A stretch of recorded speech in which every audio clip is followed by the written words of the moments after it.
Okay, guys, welcome. Nice to see you guys here. Welcome to our course. We have 5 days to share the foundational teachings of the Buddha with you to help you learn and grow on the path to enlightenment. So there's all kinds of things I'm going to be sharing with you over the next 5 days, but we're going to start with meditation. And you guys have all meditated with me before, so we can just go ahead and do the chanting, ease into the meditation, and then we'll come out with the chanting as well. And then that's where I'll start today's course. So if you'd like to join for meditation, feel free. Anybody online, what we're going to be doing is chanting to ease into the meditation. Then I'm going to be providing some guidance. Then there's a period of time where it's just going to be quiet and we're meditating together. Then we're going to come out of the meditation with some more chanting. And that's where I'll start the course for this week.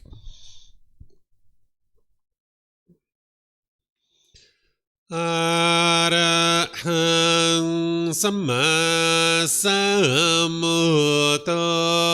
Bhagava Bhutang Bhagavanang Apivateyami Savakato Bhagavata Tammo Dhammang Namasami Supatipano Bhagavato Savaka Sangho Sanghang Namami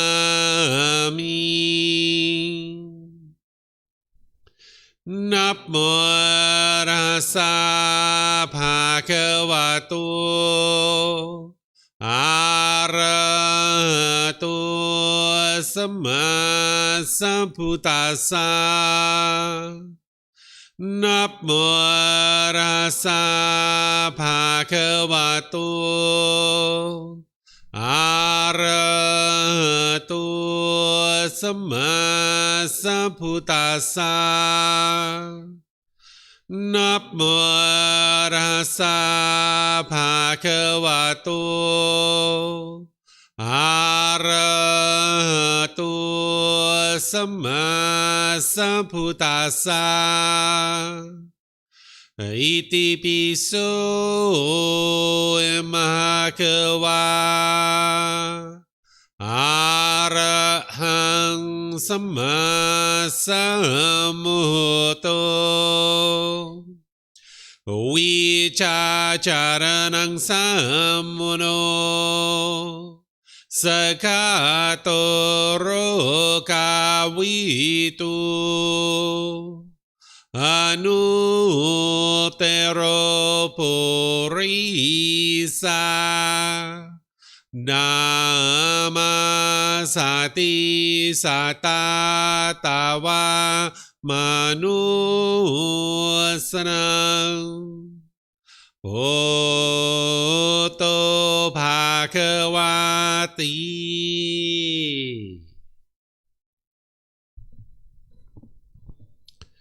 Okay, with the lower body and hands and arms comfortable, and the upper body erect, just close the eyes and start breathing in through the nose and out through the nose. Here you're just looking to establish the breath, a nice, natural, steady, consistent breath, not forced or controlled, just a gradual inhale through the nose, experiencing the full breath. And then whenever you're ready, exhale out through the nose. Breathing in and out. Breathing in and out.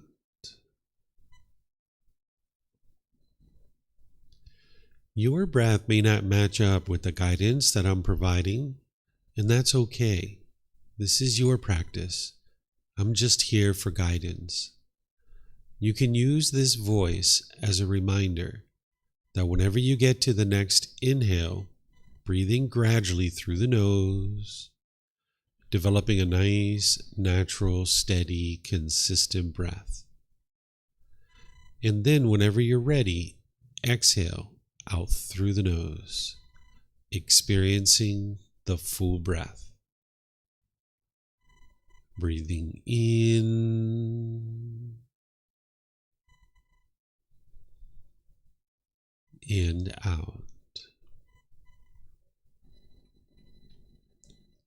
Breathing in and out. With the breath well established, start fixating the mind on the breath. Either the sound of the breath coming into the nose or the sensation of air moving over the skin into the nose. The breath is the present moment. Fixate the mind on the breath, the present moment. Breathing in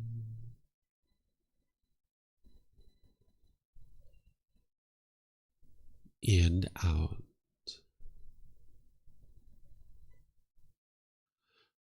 Breathing in and out.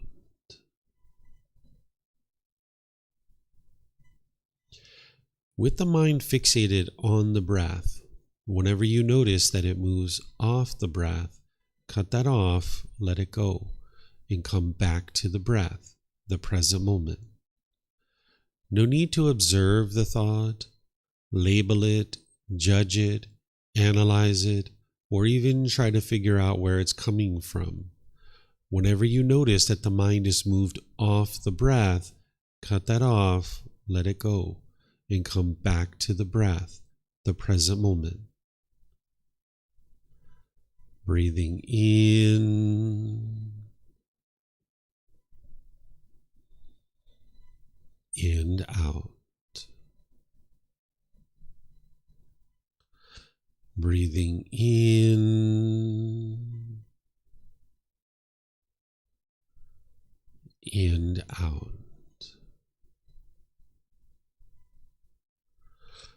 I'm going to be quiet now and let you do this work of focusing on the breath, cutting off and letting go anytime the mind moves off the breath. You have nowhere to go. There's nothing to do. No one needs you right now.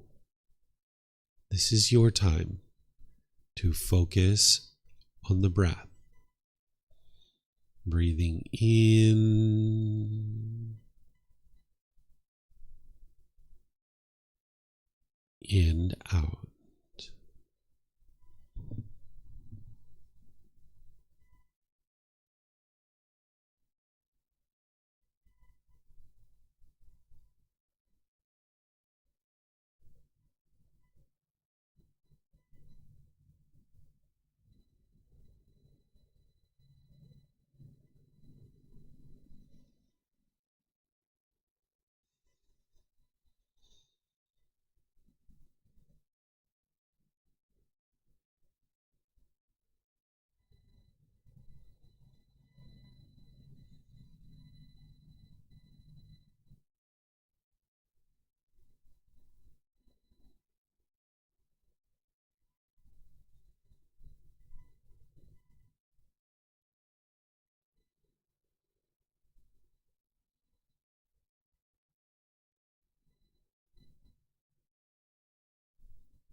อะระหังสัมมาสัมพุทโธมหาเขวาพุทธังมหาเขวันนังอภิวาเทมิสวากขาโตมหาเขวัตตาธัมโมธัมมังนัมสสามิสุปฏิปันโนมหาเขวัตโตสาวกสังโฆสังฆังนามามินับโมตัสสะภะคะวะโตอะระหะโตสัมมาสัมพุทธัสสะนับโมตัสสะภะคะวะโต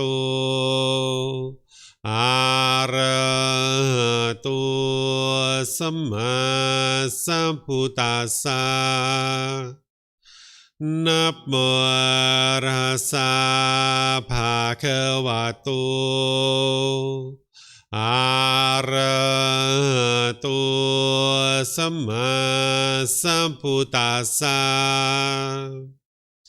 อิติปิโสมหาเขวาอะระหังสัมมาสัมพุทโธวิชาจารนังสัมมุโนสคาโตโรกาวิตุอนุเตโรปุริสานามาสติสัตตาตาวามนุสนังพุทโธภาควาติ Okay, if you guys would like to slowly make your way out of meditation. Welcome again to all of you guys. Nice to see everyone here. Welcome to everyone online who's joining us as well. What I'm going to do this morning is I'm going to share with you guys what the course is, kind of outlining the course, helping you guys understand what it is I'm going to be sharing with you over the coming days. Then we're going to go into our first talk about the life story of the Buddha. We're going to take a mid-morning break, give you guys a chance to stretch your legs, meet each other, all that good stuff. Then we're going to come back and I'm going to help you to understand what is enlightenment, this mental state that the Buddha guided you to be able to understand. And then we're going to take a lunch break, kind of a nice hour-and-a-half lunch break. And then we come back in the afternoon, I'm going to teach you the chanting so you guys can learn about the history of chanting, the benefits of chanting, and then actually how to actually do the chanting as well. And you'll get a chance to practice that all throughout the week as we're doing meditation together. So first, this course, it's titled Foundation in the Path to Enlightenment, because this is where you're going to get a really nice foundation of what the Buddha actually taught based on his original teachings, so that you can see this mental state that he's guiding you to and get all the foundational teachings to really get on the path to enlightenment. I'm going to be teaching from 9 a.m. each day. We're going to be starting with chanting and meditation in the morning, and then we'll finish up generally around 3 o'clock each day, sometimes a little bit earlier, sometimes a little bit later, just depends on what's going on. But this is our general time frame of the course. This is my contact information. If you guys would like to contact me for any reason, either during the course or afterwards, you're always welcome to use this information. You'll also find it on our website as well. This is more so even for after the course, because nobody's going to get to enlightenment in 5 days. It's just not possible. But you're going to need continued support, and this is the way to reach out and contact me if you'd like to contact me. If you're coming to the class, great. I'll see you. I'll teach you. I'll help you understand the teachings of the Buddha. If you're not coming to class, that's completely fine. That's your choice. No need to let me know. Just make your own choice about what you would like to do. all these classes that we're going to be having as part of this course, they're all recorded on YouTube and Facebook, so you can watch them because we're live streaming at the same time. And I've even recorded this course many times, and it's even on our podcast as well. So if for some reason you're not coming to class, you can either tune in to Zoom, YouTube, or Facebook, or you can just watch the recording or something like that. In terms of the structure of our day, what we're going to be doing is, like I mentioned, each morning we're going to be starting with chanting and meditation. So you guys will get in the routine of meditating each morning, and then around 9:30 I'm going to have a discussion or talk about the teachings of the Buddha. And there's typically 2 in the morning with a mid-morning break. Some people refer to this as a Dhamma talk because the word Dhamma means teachings. So basically it's a talk about the teachings. I don't think of this as a lecture or a sermon or anything like that. It's more of a discussion of me sharing the teachings of the Buddha with you and you asking questions to get help to understand his teachings. We're going to generally be taking a lunch around 12 o'clock. Again, sometimes a little bit earlier, sometimes a little bit later, just depending on what's going on. Then we're going to come back generally around 1:30, but I'll let you know each day when we're going to lunch, what time we're going to start back up again. And then we're going to have some discussion on meditation. That's typically what I'm doing in the afternoon, is talking about meditation and doing meditation with you as well. So you'll be doing meditation in the course twice a day. And then if you also do one in the evening, that's really great for you. And we're going to generally finish up around 3 each day. Again, a little bit earlier sometimes, maybe a little bit later, who knows? We'll see how things go. We're going to do that for 4 days. And then on the 5th day, I invite students to join for this field trip to the local Buddhist temples. There's a forest temple outside the city that I take students to, and there's a temple up on the mountain called Wat Doi Satep. The forest temple is called Wat Umong. And what I do is I walk you around the temple and I teach you the artwork, the architecture, and the symbolism of the temple. It's kind of like a classroom without walls, where if you're studying the teachings of the Buddha for 4 days here in the classroom, when you go out to the tour, you'll be able to understand what you're looking at. Instead of just like, oh, wow, that's beautiful, you understand the meaning behind it because it's connected to the teachings. So if you understand a little bit about the teachings, then you'll understand the artwork, the architecture, the symbolism that you're seeing at temples, and you'll feel really comfortable going into temples and visiting temples. So we're going to visit a forest temple and a temple up on top of the mountain. And I'll give you guys more details on this when we get to Thursday. If you guys would like to come, you're more than welcome. If you meet other people that would like to come, they're more than welcome. Whether they were here in the course or not, they're more than welcome to come to this particular tour. This particular course, it's based on this book. It's the first book of our book series. It's called Developing a Life Practice, The Path That Leads to Enlightenment. You can get this for free from our website by downloading it. You can take it and go print it yourself if you like. You can get printed versions here by just reimbursing us for the printing cost, or you can get it on Amazon if you have access to Amazon. I'm going to be covering these chapters 3, 4, 5, 7, 8, 9, 10, 11, and 19. And you'll see each talk that I give, it shows you what chapter it's coming from. There's certain things that are in the book that aren't in the talk that I give. And there's certain things that are in the talk that aren't in the book. It just depends on what's easier to teach it, whether it's in the book or in person. So a combination of the two will really help you. So if you get a version of this, it would be really helpful for you. And as I mentioned, it's the first volume of a 13-volume book series. And I imagine you're going to be reading this multiple times. I have students that have been studying with me for many years, and they tell me that they've read this, some of them 8 to 12 different times. And they say each time they read it, they're learning something new that they didn't really see before. It's kind of like watching a movie multiple times. You see details that you didn't see before. So this is a book that would be really helpful for you if you acquire one of these. The course in the topics that I'm going to be discussing with you is today we're going to be discussing the life story of Gotama Buddha, helping you guys to understand his life, because if you're going to learn his teachings, it'd be nice to know a little bit about his life. So I'm going to give you guys an understanding of what his life was like.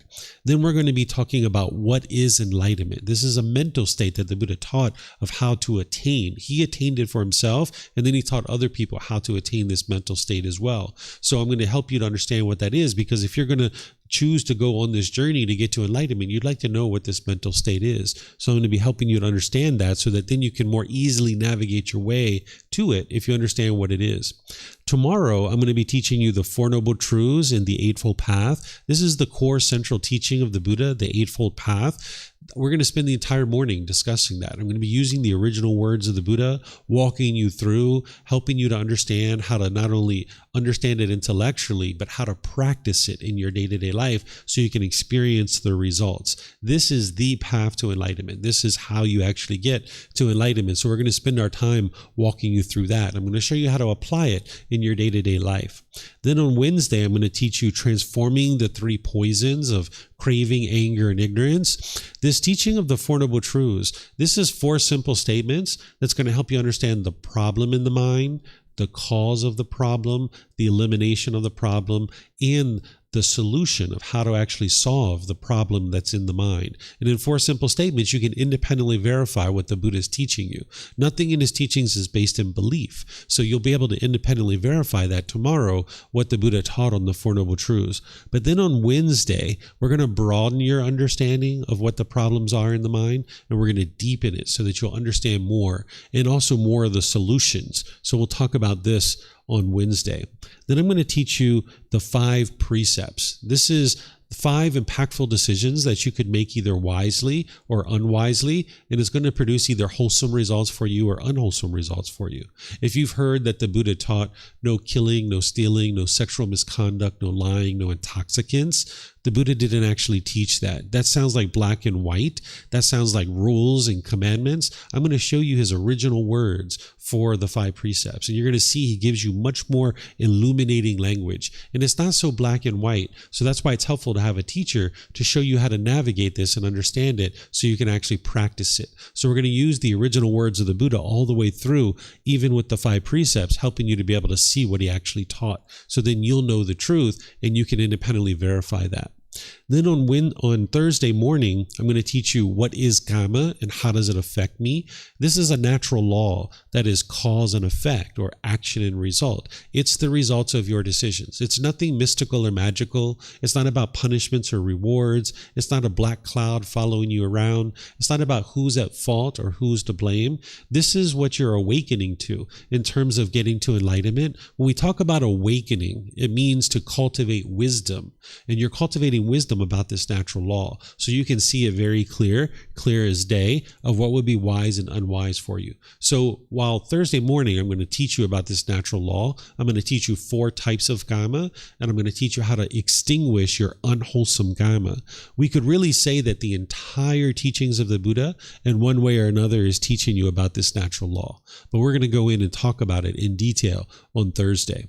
Then I'm going to teach you what is merit. This is a specific type of wholesome karma, and I'm going to teach you how to get continued support on the path to enlightenment beyond this particular course. In terms of your meditation practice, we're going to be focusing on this breathing mindfulness meditation, because this is the foundational meditation that the Buddha taught. It's the primary meditation that he taught. Even though there's 3 others, this is the primary one. You couldn't meditate your way to enlightenment, but you wouldn't be able to get to enlightenment without meditation either. You need much more than just meditation to get to enlightenment. So we'll start you off with breathing mindfulness meditation and helping you to develop that. And we're going to be learning that in the seated, lying, standing, and walking positions, because the walking meditation is really helpful if you have an overactive mind, if you have a lot of anxiety in your mind, a lot of energy where you just can't sit down, you just can't lay down, you have too much energy, you're kind of hyped up. The walking meditation is really good for that. I'm going to be teaching you Buddhist chanting as well. And then I'm going to teach you ultimately how to integrate the teachings into your day-to-day life. The things that I'm teaching you here this week, I'm going to show you how to bring it into your life so that you can actually get benefit long-term. Because if you come here for 5 days and you learn, great, that's wonderful. You've learned a lot of things, but it's when you integrate it into your life that you're really going to get the most benefit. So that's why I spend some time on Thursday helping you to understand how to integrate what you've learned here into your day-to-day life so you can have consistent long-term growth beyond this course. So this is our plan and what it is that you're going to be learning throughout the week. Do you guys have any questions on what you're going to be learning this week? Would you mind? Yeah, if you guys could use microphones when you're talking, because we have people online that are joining us. That's okay. I'll just remind you if you can set it to the side. We've got new batteries. If you set it down on the floor, then we can use the new batteries. Oh, no, yes. When you started this morning, you said complete breathing. What's complete breathing, or that you say like a phrase of breathing in a way I don't know. Yeah, breathing in and out. Yeah, so when we develop our breath for meditation, I'm going to use this mic and I'm going to let you hear it. It's really slow, it's really gradual, and you need to develop this breath because normally people breathe very shallow, like, and if your mind is fixed to that, your mind's going to be very rapid and very quick, just like your breath. So you like to slow your breath down, so it's like this. I'm just going to put this mic up so you can hear it. Okay.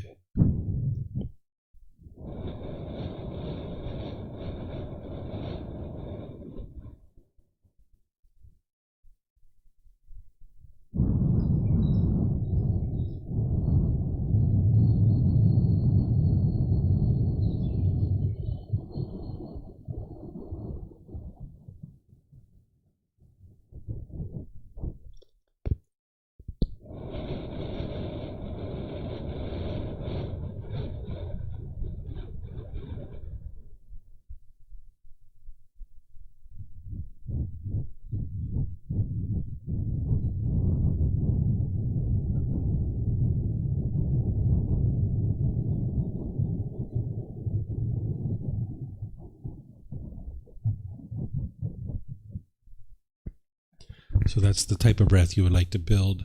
And there's a gap between the inhale and the exhale, and you need to be comfortable with that gap and just keep your mind focused on that gap. So you focus your mind on the breath when you're breathing in and out, and then you're focusing your mind on the gap as well during that inhale and exhale, that transitionary point.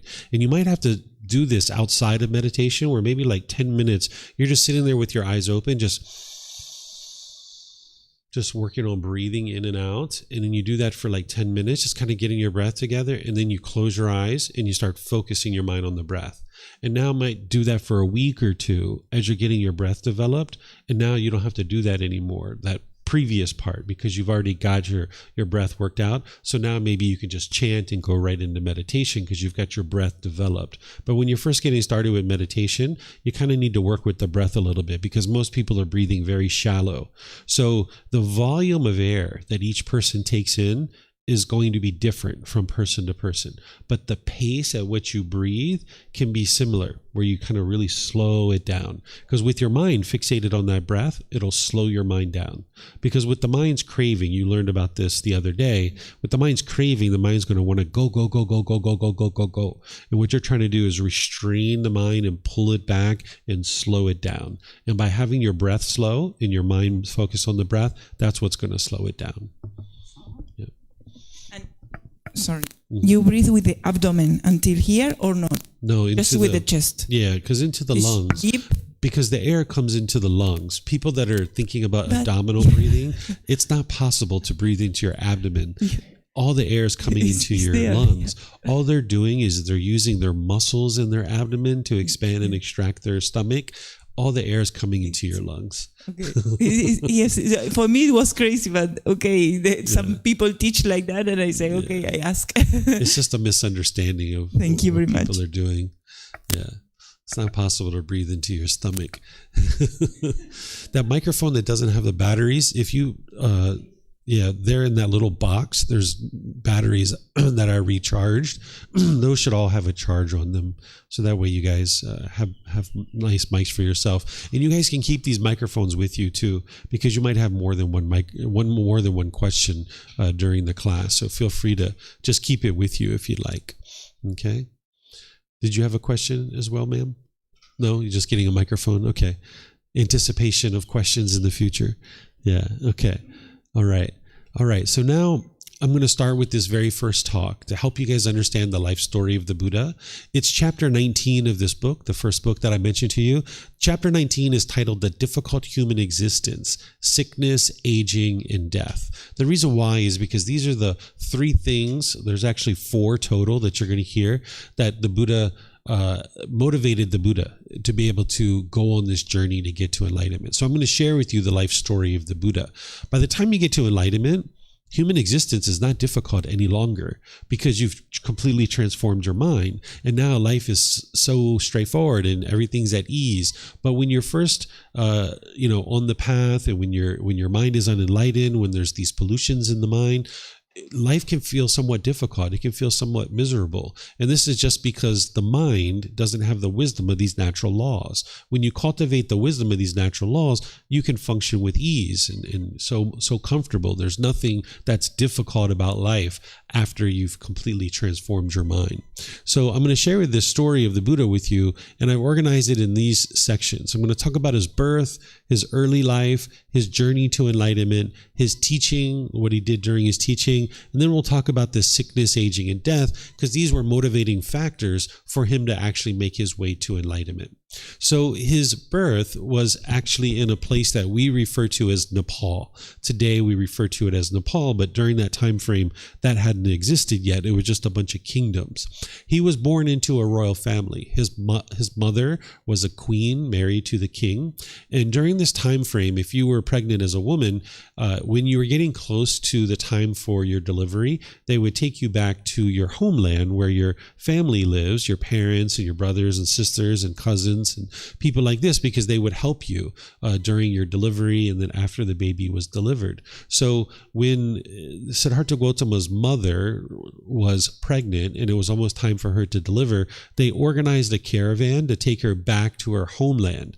And on her journey back to her homeland, she went into labor pains. So they stopped the caravan and she goes over to a tree and she holds on to the branch of a tree and she's trying to deliver the baby because it's having trouble getting out of the birthing canal. So it ends up breaking through the side of her stomach. And because of this, she ends up dying 7 days later after his birth. And this wasn't uncommon during that time frame. Women would frequently die during childbirth, and even the children would die sometimes during childbirth. And because it was somewhat common for this to occur, they actually had protocols in place that as a woman, if you died during childbirth and your children lived, your siblings would adopt your children as their own. So Siddhartha Gotama's aunt became his stepmother. His mother had an older sister, and his aunt, his mother's older sister, adopted him as her own child. So this occurred after the mother had died, 7 days after the birth. In the original teachings of the Buddha, in the Pali Canon, people documented his birth, and they said that at the time of his birth, that when he came out from the womb, he walked 7 steps, lotus flowers blossomed under his feet, and he spoke and he said, "This will be my last life."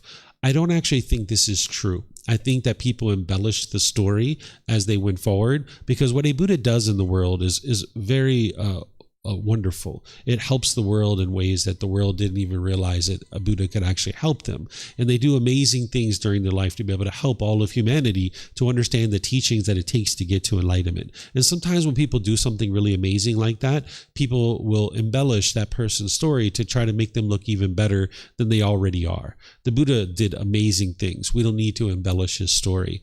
I wasn't there. I don't know whether that happened or not. But if that did happen, the next part of the story, in my opinion, wouldn't actually be needed. Because the next part of the story is that Siddhartha Gotama's father, the king, was interested to know what his son was going to become.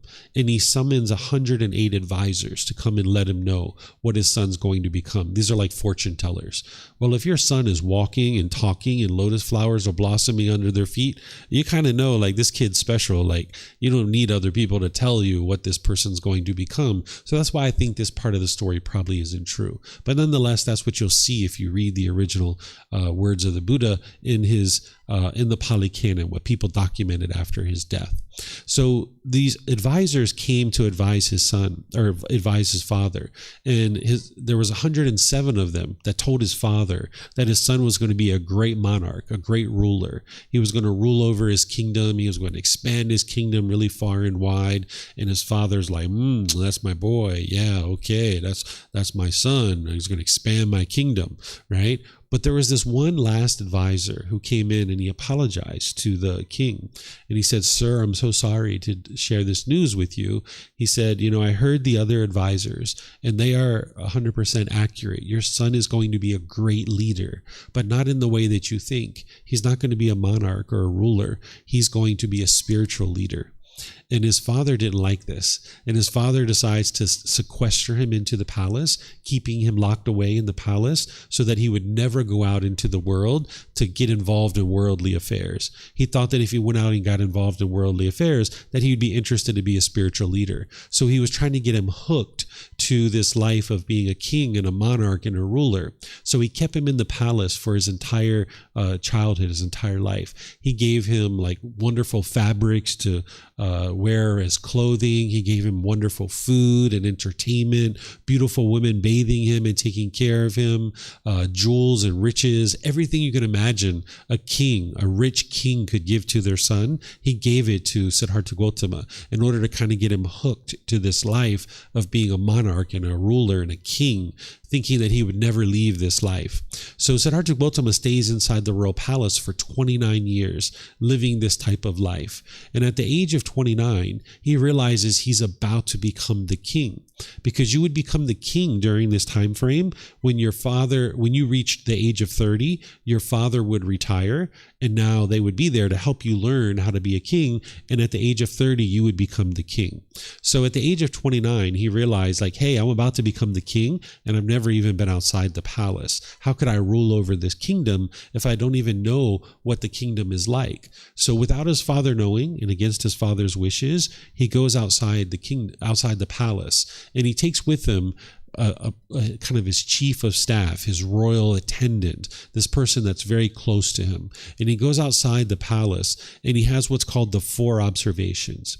He observes a sickly person, a aging person, a dead person, and then he observes a roaming ascetic, or someone who's meditating and trying to get to enlightenment. And when he sees these things, he doesn't actually know what's going on. He needs to ask his royal attendant, because he's never been outside the royal palace. He sees this sickly person, and he sees this disgruntledness around this person. This person's frustrated and agitated and annoyed, and the people around them are the same way. And he has to ask his royal attendant, like, what's going on over there? Why are those people like that? And he's like, oh, that person's sick. They can't work. They can't get food and clothing and the things that they need to survive. And they're really frustrated about this. And this was like mind-boggling to Siddhartha Gotama, because his life was full of all this pleasures, and he had everything and anything you could imagine in the palace. And he saw this person struggling, and he didn't understand that because he had never seen that before.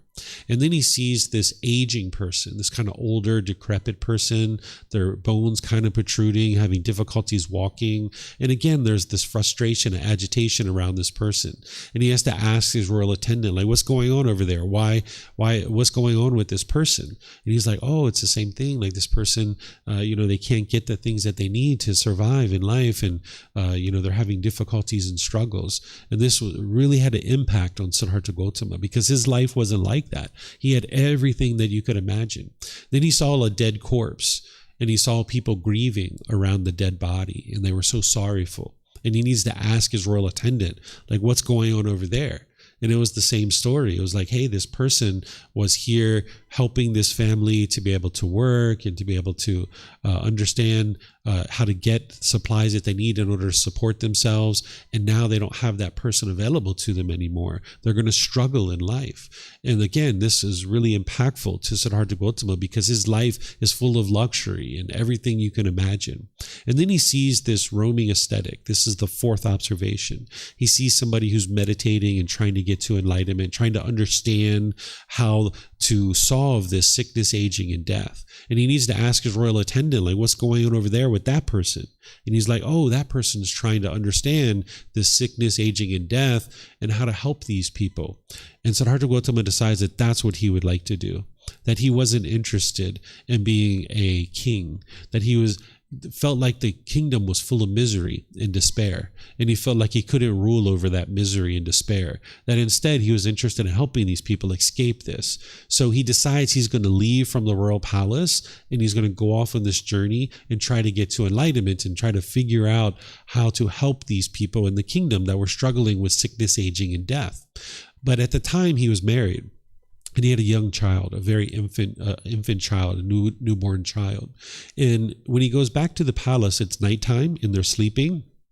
And he knows that he's going to leave, and he didn't understand the mind as much as he did later once he got to enlightenment. But he understood his mind enough that he felt like if he woke them up and he said goodbye to them, that he wouldn't be able to leave. So he decides not to wake them up and hug them and tell them goodbye and all this stuff. He decides to just look in on them and then just kind of leave out of the palace. And he takes with him his favorite horse, and he takes with him his royal attendant. And when he leaves out of the palace, he eventually gets to a point where he lets his horse go, he lets his royal attendant go, and he cuts off his hair. At this time, if you were a member of the royal family, you would grow your hair very long. Even the men, they would have this really long, beautiful flowing hair. And this is how people knew you were a member of the royal family. Because if you went out into the kingdom and you had this long, beautiful flowing hair, they knew you were a member of the royal family. Because it was only the royal family that had the time to be able to take care of this long, beautiful flowing hair. They had servants, they had the time to sit back and relax, have their servants detangle it, shampoo it, take care of it. Where the people who were laborers and the common person, we'd be working in the fields, that hair would get all tangled up and knotted. There's no way that we could actually have that long, beautiful flowing hair. Where today, they just take the picture of the king and the queen and they put them all over the kingdom, and that's how we know who the king and the queen is by photographs. But during that time frame, they didn't have that, so they used this long, beautiful flowing hair as that. So him cutting off his hair was like, I'm never going back, right? I'm never going to go back to the kingdom for being a king. I'm not going to assume the throne, because nobody in the kingdom would ever think that he was the king, because he'd been growing this hair for 29 years and now he doesn't have it anymore. So he cut off his hair and he let his royal attendant go and his horse go. And he ends up taking up training with 2 different teachers. He studies with the first teacher. He masters that person's teachings. This person says like, hey, you're a master of my teachings. You can now share my teachings. But he realized his mind wasn't any more peaceful or joyful than it was when he was in the palace. So he left from that teacher and he went to a second teacher. And this teacher was teaching him essentially the same thing as the first teacher. He was teaching him to hang himself upside down from trees, lay on beds of nails, starve his body, pierce his body with metal implements. The thought was that if you could cause physical pain to the body and your mind could overcome that's how you would get to enlightenment. But at the end of studying with these 2 teachers, both teachers acknowledged that he had mastered their teachings and that he was a master.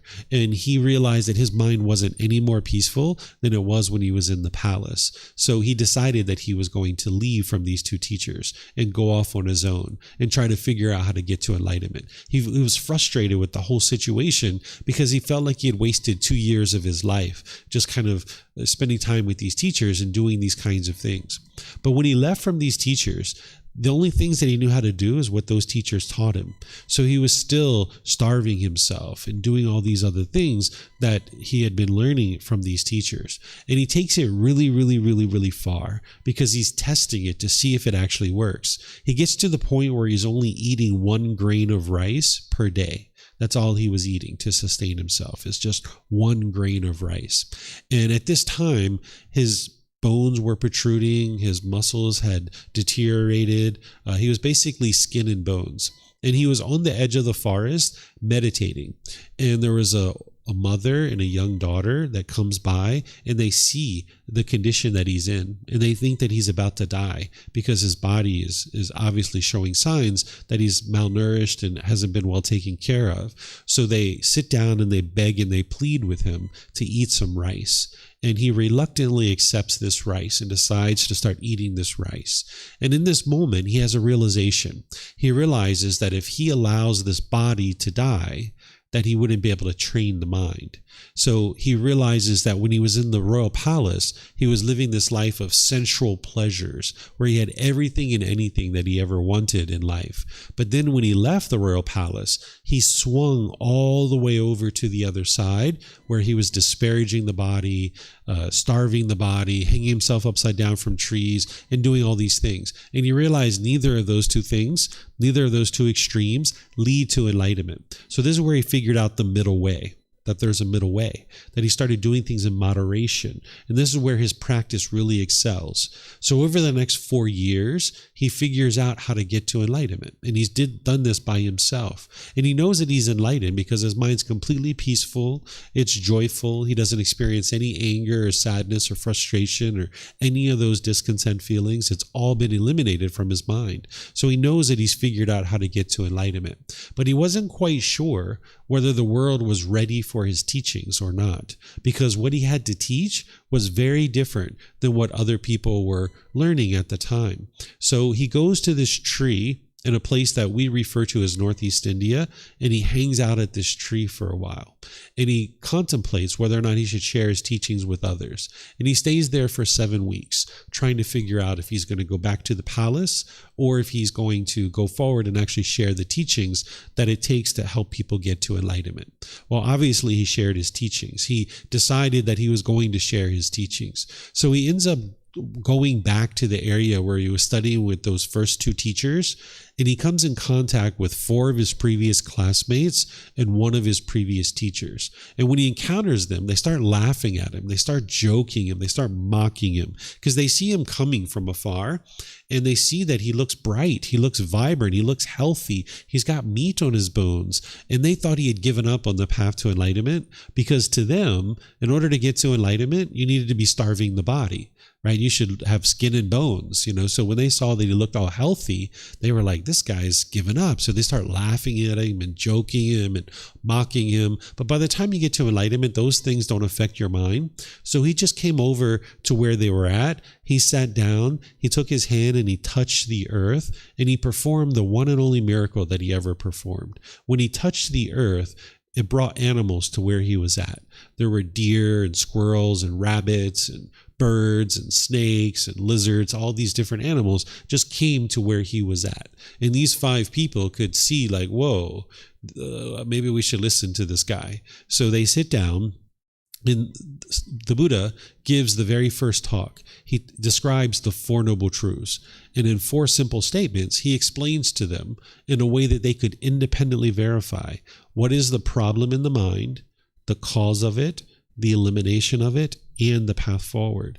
And because his teachings are independently verifiable, they could see in that short discussion that he had indeed figured out how to get to enlightenment, because they could independently verify what he was saying through his teachings. So from that point, those 5 people became his first students, and then his community of students just grew and grew and grew and grew and grew.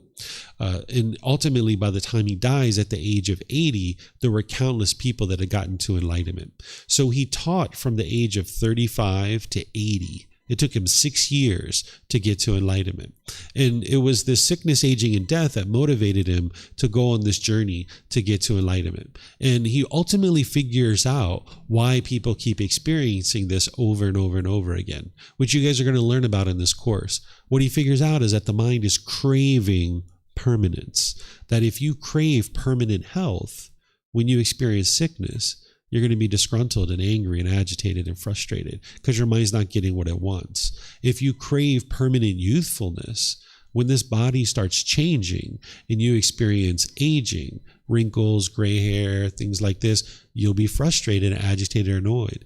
If you're craving this person to be permanent in your life, when they die, you will really struggle with that.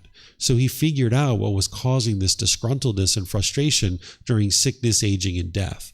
And he also figured out why sickness, aging, and death keeps occurring. The reason why we keep experiencing sickness, aging, and death is because of birth. If there's birth, there's going to be sickness, aging, and death, because this human body is not permanent. This human body is impermanent. So he figures out not only how to eliminate the discontentedness in your mind during life, but he also figures out how to eliminate this continuous rebirth over and over and over again. Because if you eliminate birth, you'll eliminate sickness, aging, and death. You won't keep experiencing that over and over and over again. So he figures all of this out, and then he shares this all throughout his journey. During his lifetime, everything that he taught was oral. And it wasn't until after he died that people actually documented his teachings and wrote things down, because the technology to write things down didn't exist in that region of the world during his lifetime. But shortly after his death, they were able to start writing things down. So by the time you get to enlightenment, the wisdom that you understand that it took to get to your enlightenment, you will never forget that wisdom. You will always understand it. So out of the countless people that had gotten to enlightenment during his lifetime, 500 of those people came together shortly after his death, and they started the process of documenting his teachings so that people could understand what he taught. And that's what are considered to be the Pali Canon, the original words of the Buddha. And this is what you study in order to help you to be able to make your way to enlightenment. So this is the life story of the Buddha, just kind of like a summary version of it. Do you guys have any questions or anything you'd like to ask about his life? Let me see if we have any questions online. For those of you guys online, if you guys would like to ask questions, you can put that into Facebook, YouTube, or Zoom, or you can raise your hand in Zoom and ask any questions that you like. Okay, I'm not seeing any questions online. Okay, so what I'm going to do then is just finish up here with helping you guys to understand a quote that I share with people, that no one ever said that life would be easy, but also life is not supposed to be tough, right? Learning Gotama Buddha's teachings is not easy, but learning and practicing the Buddha's teachings will ensure that life is not tough, right? This journey to enlightenment, it's when you're standing at the bottom of the mountain looks very tall. It looks like, oh my goodness, how am I ever going to get to the top of that mountain? But if you just focus on one step at a time, next thing you know, you're halfway up the mountain, right? And the wonderful thing about this particular mountain is, as you climb this mountain to get to enlightenment, normally when you climb a mountain, you get up there, there's fresh air, there's a beautiful view, but then you got to come back down, right? This mountain, once you get to enlightenment, it's a permanent mental state. You guys are going to learn about this after our break. You don't have to come back down, right? So you walk up this mountain. This is the last struggle of all struggles. If you make your way to enlightenment, you won't be struggling anymore in life, because life can feel quite tough sometimes. But training your mind, getting to enlightenment, it's not easy, but also it will ensure that life is not tough. So there's going to be challenges and struggles along the way, but you have help. You have me, you have other members of this community that are here to help you on your journey. So life is not supposed to be tough, but it can be tough when you don't have this wisdom that the Buddha taught. So as you learn and practice, just keep that in mind, that just focus on one step at a time. You're going to hear after break how wonderful this enlightened mental state is. And sometimes people can long and yearn for that and crave for it. But just remember, it's gradual training, gradual practice, and gradual progress. You're not going to snap your fingers and instantly get to enlightenment. It's a lifelong journey. And it took the Buddha 6 years to get to enlightenment. So it's going to take you a little while to get to enlightenment. It's not going to be quick or fast. It's not 1 day, 1 week, 1 month, or even 1 year.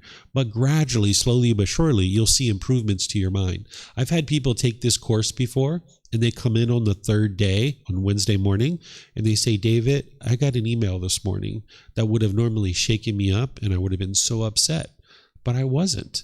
Because of the things that you taught the first 2 days, I could already notice my mind is already starting to change, and I'm already starting to experience improvement. So this is the power of the teachings of the Buddha. When you understand his true teachings, you can start noticing improvement to the condition of your mind in your life in as early as 2 days. Not everybody's going to have that experience, but some people do.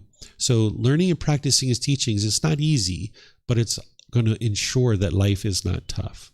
So thank you guys for being here. Thank you for everyone online who's joining us.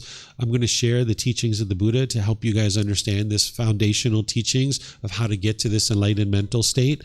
After our break, I'm going to come back and teach you guys what is enlightenment, so you'll understand about this enlightened mental state, because then you can more easily navigate your way to it. So right now it's 10 minutes after 10. Let's take a good 20-minute break, and we'll come back at 10:30, and that's where I'll pick up and teach you guys the what is enlightenment. Give you guys a chance to talk to each other, get to meet each other, get some snacks, and use the bathroom and things like that. So I'll see you guys at 10:30 perhaps. Okay? Thank you so much.